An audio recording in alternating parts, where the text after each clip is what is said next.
Magandang umaga po. May isa po akong tanong sa inyo sa ngayon. Ito po si Toto, Dr. Toto Tirador. Engineer na, doktor pa. Ngayon may tanong po ako sa inyo. Itutuloy pa ba natin itong impeachment? Tanong na ito. Seryosong tanong po ito. Ngayon, bakit? Ano po meron? Kasi po, ang sobrang laki gastos. Abutin tayo ng pwedeng umabot ng kalahating bilyon ng gastos. Bakit ko masabi ganun kalaking gastos? Inong araw, panahon ni Corona, 2012, 2013, ay 200 milyon na naubos nila ni Noynoy.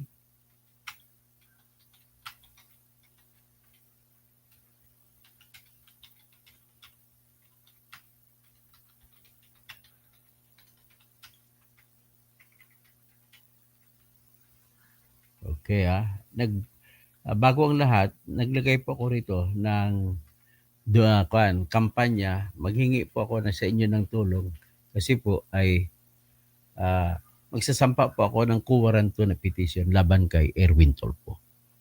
Kailangan ko kasi ang bayad sa Senate Electoral Tribunal ay 50 mil mahigit, tapos mga papel pa.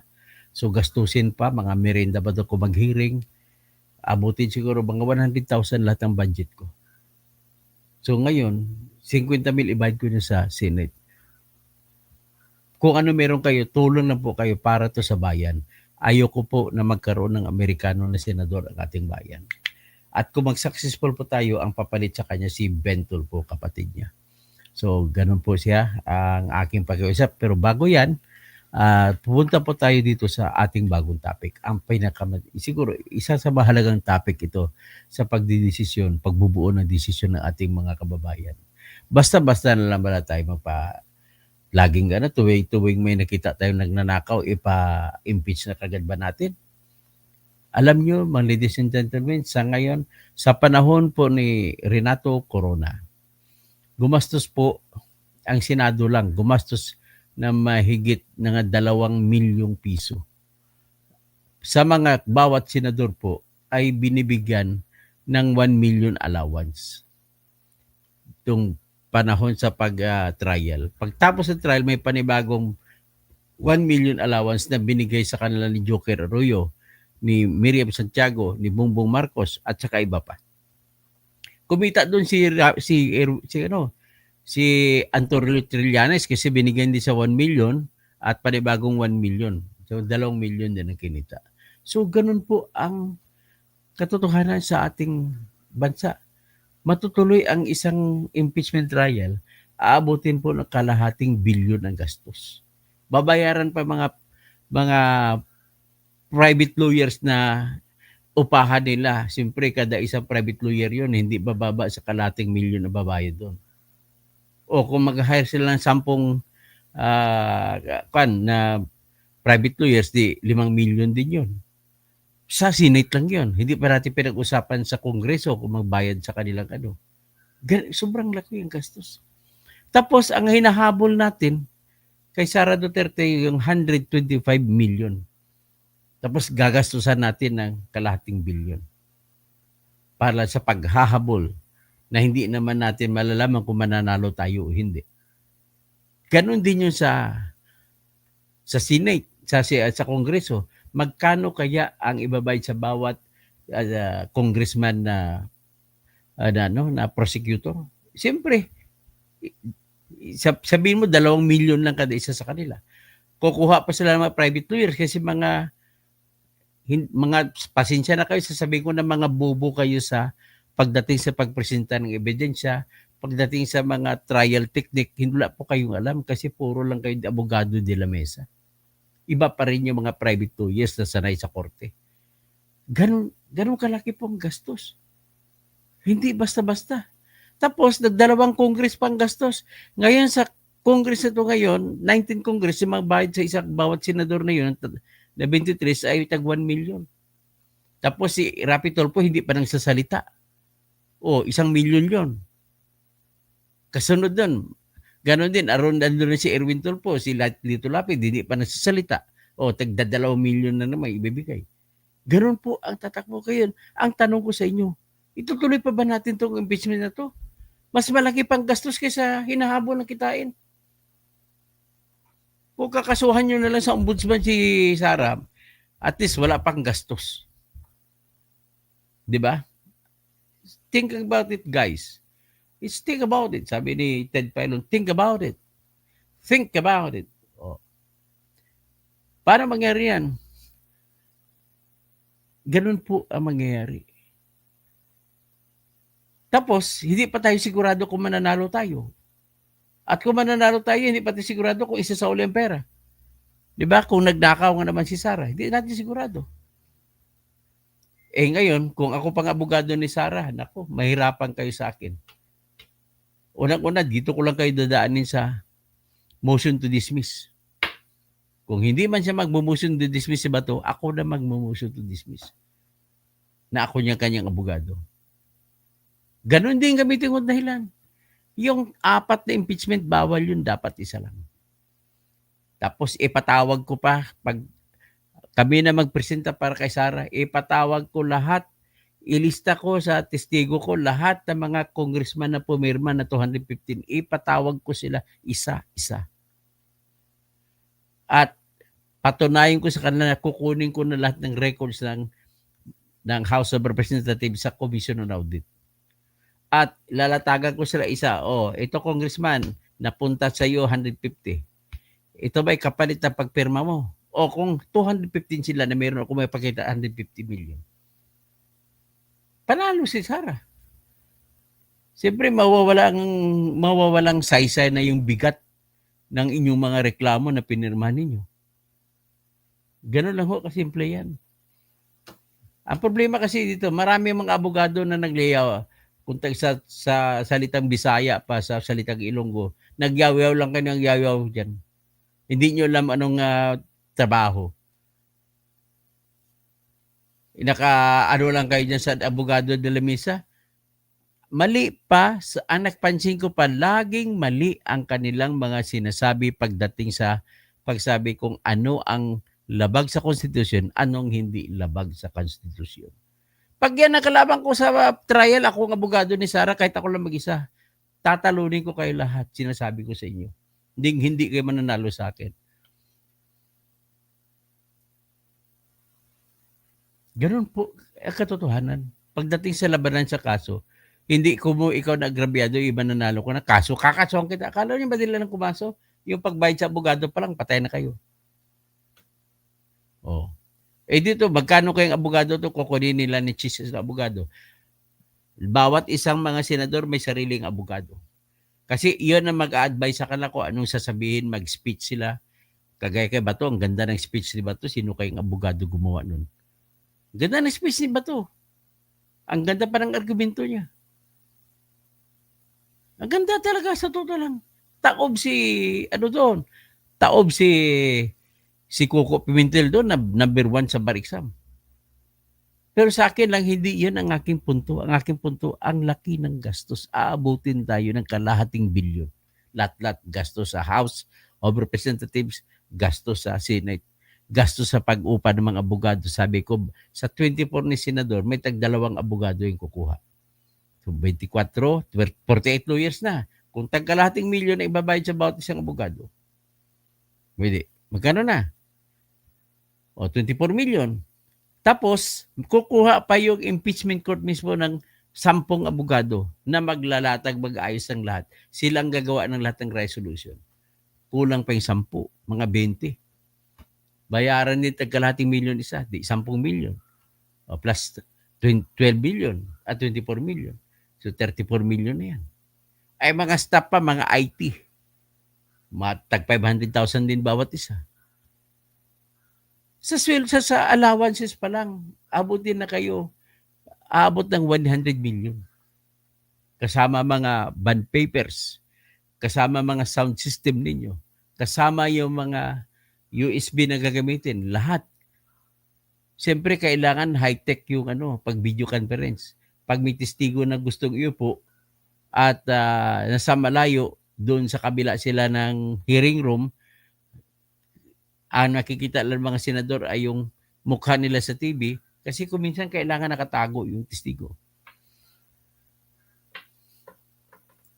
Tapos, itong mga congressmen prosecutors naman, si ilan ba sila ulit, kahit mga 20 siguro sila. So, tag 2 million bawat isa sa kanila. O, 40 milyones na yun. Kukuha sila ng tatlong abogado o tag-apat na abogado.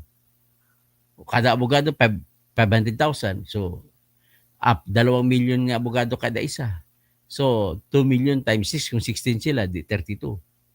O, 32 plus, ang kukunin siguro nila, tag 2 milyon kada isa. 32 plus 32, di 64 na milyon. Dito sa mga kwan, sa tingin ko, 5 million ang hingi ng mga senador sa ngayon, bawat isa. So, 5 times 24, 5 times 60, 120 million na. Ganun kalaki po ang gastos. Kay Renato Corona, bawat isang senador, mura pa kasi nung araw, bawat isang senador binigyan tig 1 million. Pagkatapos ng hearing, binigyan pa sila ng another 1 million each. Ganon din sa mga prosecutor. Tapos ano nakuha natin? Napakonvict si Renato Corona. Wala rin tayo nakuha kahit piso kay Renato Corona.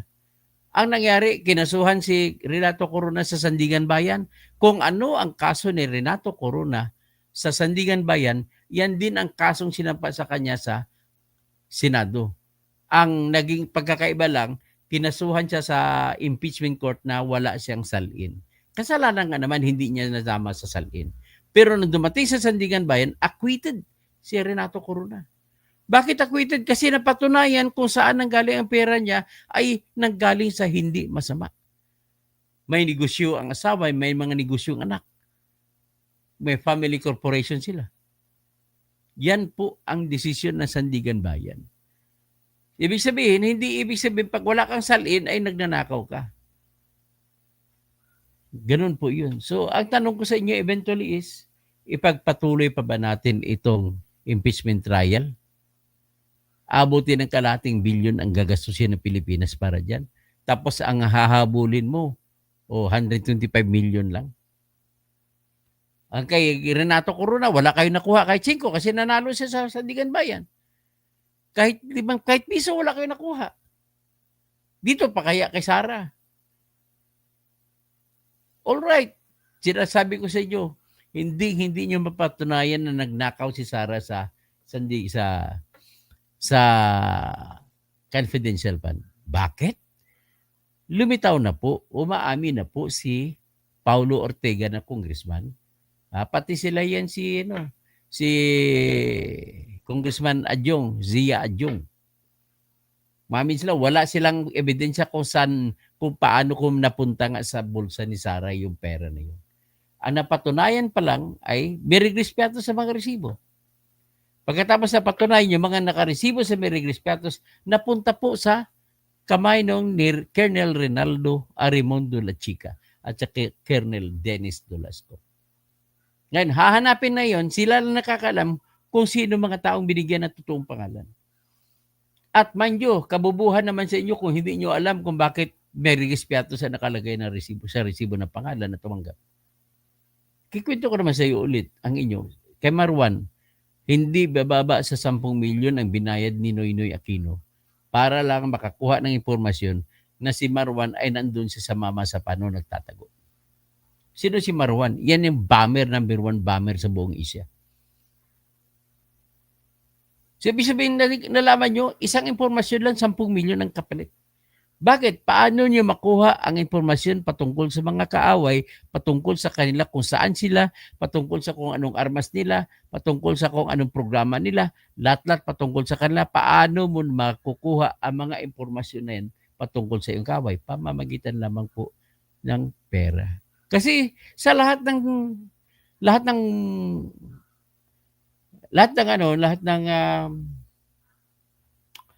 forest, sa lahat ng gubat, may ahas. Ang ahas na yan ang binabayaran ng pera para magtuga ng impormasyon. Kahit sa NPA, yan ang may ahas dyan, sigurado ako.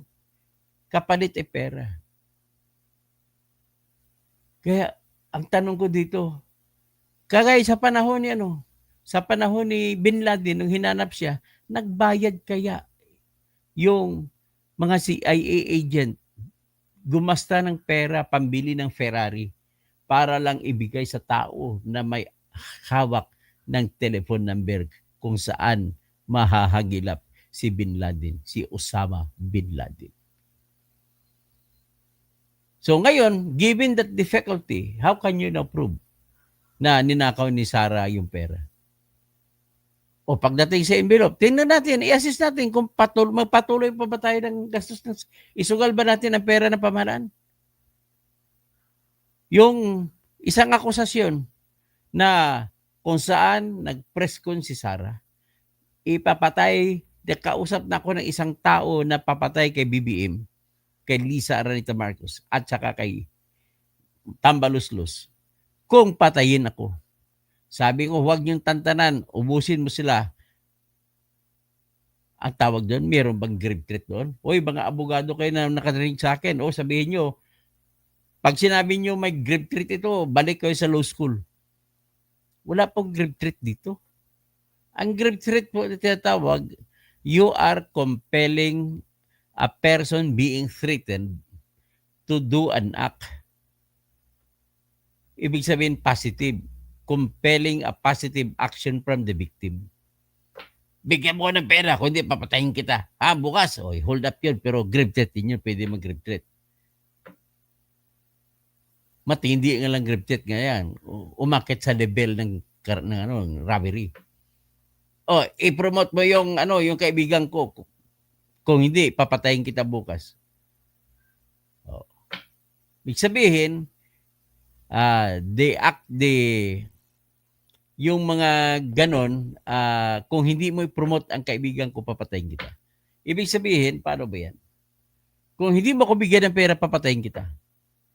Ibig sabihin, kung mag-negative ang action ng biktima ay papatayin, ay the only way na mabuhay ang biktima ay kung may gagawin siya.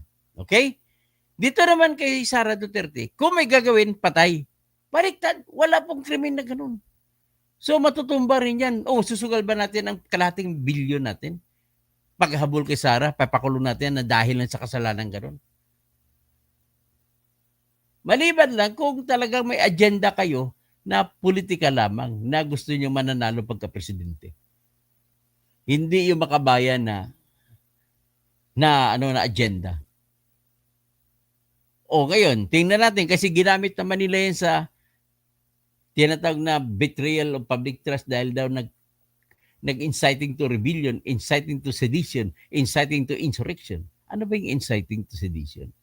O inciting to rebellion? Kapag nag-udyok ka na magre-rebelde ang tao, pwede kang ikulong. Pero dahil po sa labanan ng mga ebidensya sa korte, kailangan ng proof beyond reasonable doubt bago mo makulong ang tao. Paano mo papatunayan na yung pag-udyok niya ay epektibo? Kung walang nangyari. Kung walang nangyaring rebellion, acquitted, hindi epektibo eh. Ngayon, kung nang-udyok na magwala, sedition. At tawag niya yan, anarkiya. Magwawala lang. Kagaya na nangyari sa California ngayon, nag-anarkiya yung mga immigrants. Kung mag-anarkiya, hindi ka naman ang target mo, hindi naman agawin ng gobyerno. So, sedition. Kung mayroong sedition at ikaw nagsalita, tapos pumunta doon si Din, saka ka palang guilty. Pero dahil proof beyond reasonable doubt ang kailangan, kapag walang nangyari, paano mo gagawin? Wala namang nangyari na napag-rebellion kay Sarah. Wala namang nagwawala sa kalsada nung nagsalita si Sarah. Ibig sabihin, wala po siyang inciting to rebellion. Wala rin inciting to sedition. Paano natin patunayan? Ganon din inciting to insurrection. Wala rin nagkaroon ng insurrection. Wala rin. So, dapat pa ba natin ipagpatuloy ang kaso na yan? Kalahating bilyon ang maubos natin. Ano pang akusasyon kay Sarah? Ang akusasyon sa kanya ay pagbibigay ng envelope na suhol doon sa 3 undersecretary ng Department of Education.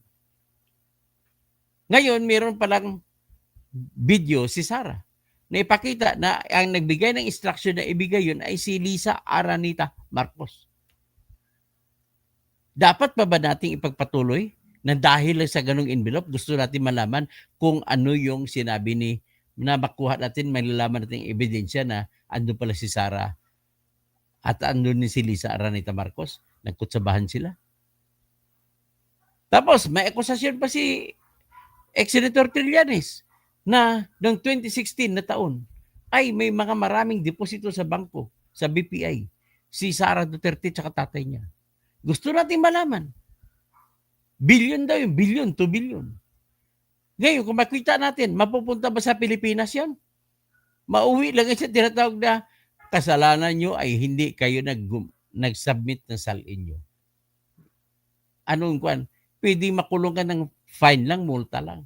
Ipagpatuloy pa ba natin? Hindi naman natin makuha yan. Kakaso ka pa ng tinatawag unexplained wealth na kinaso rin kay Renato Corona na nanalo pa si Corona, acquitted. So nakita nyo na. The price of one, is it enough? Na sa kaban ng bayan natin magagaling yung mga ibabayad sa mga senador na judge at ibabayad sa mga prosecutor? The answer is in your hands. Diyan ang sagot sa inyong mga kamay. Kaya ibinibigay ko sa inyo ang sagot. Hindi po ako naghihimok.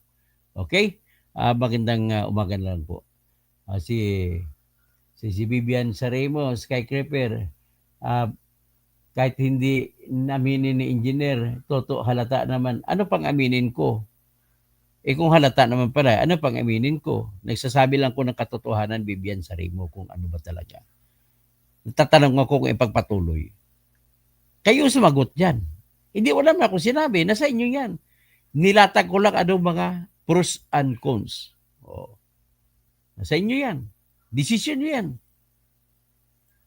Hindi naman ninyo hawak ang ebidensya. Bakit kayo sasali? Kung hawak natin ebidensya, ipakita nila ebidensya sa atin. Kung malakas nga ba? Kung malakas, sige, tayo pa magtulak sa kanila. Tuloy nyo yan. Hela Bergas, ilang bilyon naman ang ubusin ni Sara? Ay, tanong ka ng tanong. Hindi mo nga alam kung nagnakaw siya nagtanong ka pa. Pinapalagay mo lang magnanakaw. May ebidensya ka ba? Kaya, bago tayo mag-akusa, yung makikita mo natin ebidensya. Wala pong ebidensya. Kung may respetos lang, hindi po ebidensya na. Tandaan niyo po. I beg your pardon.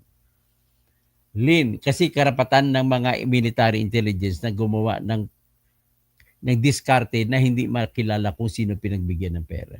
So si Lin, hello po Engineer Tuto. God bless you. Watching from Davao City. Gianna Mayer, ang katotohanan ang hinabol. So, sige, decision mo yan. Makakuha ka ba ng katotohanan sa halagang kalahating bilyon? Yun ang tanong po. Bahala kayo mag-decision kung anong gusto nyo. Edhay Lumago, masyado kasi galante ang Tambaluslos kasi di man niya pera. Iba pa yun. Yung panunuhol ni Tambaluslos para makuha ng kada pirma. Akalain mo kada pirma, 150 million. Kung ako ang abogado niya, patawag ko isa-isa yan. Regal Felipe, good morning, Dr. Toto. Gianna Miller, kaso di ba disbarred na kayo? Okay lang yun kung disbarred. Ibig sabihin kung ako ay abogado niya. Ngayon, pwede naman niya ako kukunin na consultant. Hindi na ako kailangan humarap sa na magtanong para may malalaman lang ng abogado na kung anong diskarte. Tuturuan ko sila. Pero mahanap buhay ako. Wala akong hanap buhay ngayon Jose Cabog, Gianna Mayer, LOL, tawa na lang tayo ng tawa, laugh out loud. Ginalyn Isaac, yan ang gusto nila, gagastos, pero ang mga nagugutom, di nila tuunan ng pansin. Akap lang akap para may mga pagutom, may makakain. Bugart Arsiaga, Pilosargana, ay paano namin yung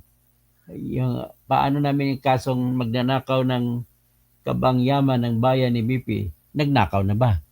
Tanong ko sa iyo, Bugart, nagnakaw na ba?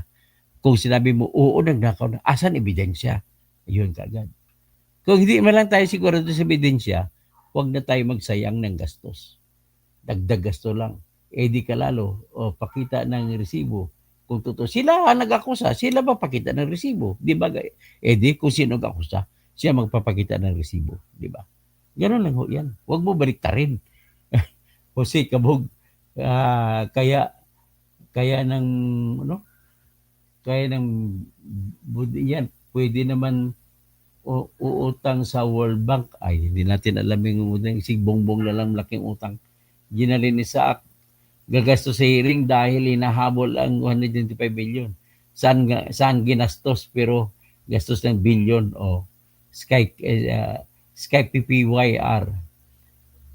Ang importante, mapanagot ang magnanakaw. Sige, kung yan ang gusto mo, kung yan ang presyo ng pagpapanagot, ikarating billion, hindi mo pa sigurado kung mananalo ka. Regal Felipe, ang laki pala ng gastos sa impeachment. O nga, laki, kaya nasa inyo na lang yan. Political prosecution lang naman pala ang layunin nila. Pero para hindi makatakbo si... Yan na naman ang layunin para hindi makatakbo si Sara. Ang mahal ng gastos. Yan ang gasto ni Ronald Llamas. Ako si Kabog. Malit lang yan sa bansa natin. Ang daming pera ang bansa natin, trillions ang utangin. O yan. Merjan Distresa, grabe po attorney, million ang gagastusin. Pero yung tulad naming isang kahig, isang tuka, buti pa nakakahig pa nga. Kung walang kakahig, walang tuka. Ginalin Isaac, Larry Ruga, kay Pinoy, nagbabayad din siya ng tig 200 million. Oh, inapa pa yan. Yung pasikreto pa yun, 200 million kada isang senador na bumuto. Gagawin din na BBM yan para magigilty si Sara. Magbibigay siya ng 200 million sikreto sa mga senador. Norbertina Kiambao, dapat lang ituloy ang impeachment para malaman kung mali ang Kongreso. Ay, parang ang hirap ata yun. Sige, maliban lang kung akong abogado, mabisto talaga ang Kongreso. Mark Vlog, dakdak lang ng dakdak ang mahalaga, humanap siya at patunayan ni Sara Lustay na wala siyang kasalanan. O, nasa inyo nga desisyon kung kalating bilyon ay kapalit niyan ay natutuwa kayo, okay lang, walang problema. Pero kailangan majority tayo. Hindi lang yung isa, dalawa, tatlo lang gusto niya. Ang naniwala na sabi ay walang bayad sa sarili. Ganun ba? Kwento lang yan. Hindi na ako niwala dyan. Renato Solomon, parang police blatter lang yan at walang batas sa buong mundo para sa multo o ghost o skypier. Depensa lang tuto kausig sa magnanakaw, wag mong gawin tama ka kasi halatang bias. Kung yan ang tingin mo, wala naman ako magagawa sa iyo. Ano kung bias, di ba? Ano kung ganun ang sinabi ko? Hindi naman ako nabubuhay para dyan. Okay, Vivian Sarimo, hindi natuto, wala na nang kuskus balungos kung hinahanap ang akusasyon. Ganun lang kasimple yun. O nga, pero magkano ang akusasyon na papatunay? Yan ang tanong dyan. Edgar Nacion, Dr. Toto, real talk. Real talk lang ako at practical. Yan lang talagang gusto ko mangyari. Pag-aralan nyo maigi. Baka isa magsigaw-sigaw kayo sa kalsada, tutuloy nyo, kayo, wala kayong bayad. Pero yung mga senador, BMA, tag 5 milyon na bayad. Gianna Mayer, incite, encourage, or stir up violent or unlawful behavior. O yun, hindi rin masintensya si Sara pag walang nangyari. Ibig sabihin, para makaparusahan na may inciting to rebellion, ay may nangyari. Problema walang nangyari. Alam naman natin lahat walang nangyari. Jing Mabel, ginigisa talaga ang taong bayan sa sariling matika. Gano'n nga. Nilalaro pa ni Tambalustos ang damdamin ninyo. Vivian Skycraper, kahit hindi aminin ni engineer, kahit nahalata mo, ano kung basta kayo, kung saan papanig batas, doon po ako. Jana Mayer, Lel, insight nga nang hikayat, kaluka kayo, attorney. Ang paparusahan po sa batas, yung paghikayat ay hindi sapat. Kailangan mapatunayan na yung hinikayat ay gumawa ng krimen na insurrection o di ka anarkiya. Jana Mayer, yes, impeachment. Bala kayo. Kailangan marami tayo para sabay-sabay tayo bayad sa gastos. Tikboy, hindi na dapat pagpatuloy ang impeachment para hindi makita ng taong bayan ang bank accounts. Hindi, pag sa inyo yan. papakita nyo kung gusto kong sapat ng gastos. Go for impeachment kasi hindi naman nakawin ang million. Luis Ali, bakit kaya yung mga GAA, PhilHealth, o ninakaw din nila, di ba? O gusto nyo ba yun? Pinapasagot nyo ba? Ninakaw yung 2025 budget natin. O Mamerto Lawrence, ang gusto mo, Toto, pabayaan na lang ang mga akusasyon. Hindi! Nasa inyo decision, hindi ko gusto yan. Pinalatag ko lang kayo decision, hindi ako. Okay. Kay Mano, good morning po, Engineer Teredor. Marcio, dapat lang nagsasabi lang ako ng katotohanan. Real talk lang tayo. Kung kaya nyo gasto, sige. No problem. Wala nang billion ang budget. Tapos 3 billion na nanakawin. Oo nga. Ampok, tama ka, Dok Toto. Sa talks mo, I believe you in truth. God save the Philippines. Okay. Tapos, hello, Watchdog from Vancouver, Canada. Tapos, si Roberto Filemon Indiapi, tuloy po, wala nang atrasan. O yun, marami ebidensya. Ebidensya ba mananaig? Pustahan tayo, hindi mananaig yan. Wala pa ako nakita kasi damning evidence eh. Wala pa silang pinapakita. Marcio, tama, katuto, nasa katotohanan ang paliwanag. Okay, Ben Reclamador, paano malaman kung hindi magnanakaw? Okay, Mamerto Laurente, paano malaman kung hindi litisin? O nga, nasa inyo nga, sugal nga yan ang lahat eh. Sugal nga lahat yan eh. Nasa inyo, Alexander the Great, halatang, ay kay ko, ano kung, nasa opinion na yan, kung halata nyo didi sa ko, okay lang na sa akin. Kung anong tawag nyo sa akin. Basta ako, lumalaban ako sa katotohanan. Kung anong batas ipaglalaban ko. Ito, katotohanan nito eh. Gakaso sa'yo. Decision kayo. Pinapapili ko kayo, tapos sabihin nyo, didiis ako. Asan ang logic ninyo? Na kay Jador, wala tayong panalo sa sinabi mo kasi naman, drug lord at all of all drug lords. Hindi kita sinasabihan na huwag mo ituloy. Sinabi ko, ituloy nyo kung tama ba ang desisyon. Problema, hindi lang po kayo tao. Sa majority, dapat tayo nag-rely. Ang tanong, paano malaman ang majority? Yan lang po. Magandang umaga po sa lahat. At saka by the way, nanghingi po ako ng tulong sa inyo kung magkano lang, 100, 200 sa GCash. Dito po, ako nilagay ako na kung pwede, para pang bayad ko lang sa filing fee kasi 50,000 ibayad ko sa Quorum 2 para sa petition. Ang target date ko na may sampa, July 1 or July 2. Isampa ko laban kay Erwin Tulfo kasi Amerikano siya, hindi siya dapat maging senador. Yun lamang po at maraming salamat po sa lahat.